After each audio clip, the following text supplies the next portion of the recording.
ঈদের ছুটি শেষ পর্যায়ে সবাই আবার প্রস্তুতি নিচ্ছেন কিভাবে তার কাজগুলো আবার নতুন করে শুরু করবেন। ঈদের সময় আনন্দ উপভোগ করতে গিয়ে অনেকেই নিজের অজান্তেই হয়তো গরুর মাংস, খাসির মাংস, চর্বিযুক্ত খাদ্য ইচ্ছায় বা অনিচ্ছায় খেয়ে ফেলেছেন, যেগুলো আপনার কিডনির জন্য ক্ষতিকর হতে পারে।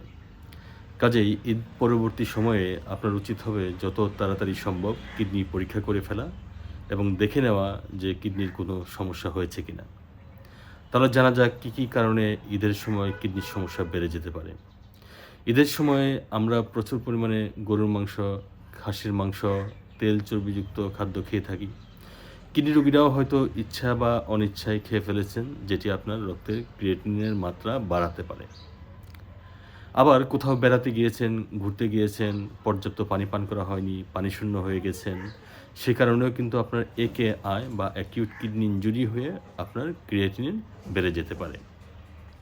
ট্রান্সপ্লান্ট রোগীরা বিভিন্ন জায়গায় বেড়াতে গিয়েছেন, হয়তো নিজের অজান্তেই কোনো খাবার খেয়ে ফেলেছেন যেটা হয়তো পরিষ্কার পরিচ্ছন্ন ছিল না এবং আপনি ডায়রিয়া তৈরি করে ফেলেছেন।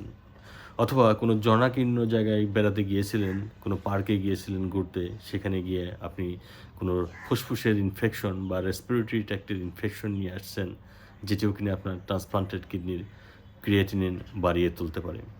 এ কারণেই আমার পরামর্শ যত দ্রুত সম্ভব ঈদ পরবর্তী সময়ে আপনারা কিডনি পরীক্ষা করে ফেলুন, যেন না এটিকে প্রাথমিক পর্যায়ে নির্ণয় করা যায় এবং যথাযথ ব্যবস্থা নেওয়া যায়।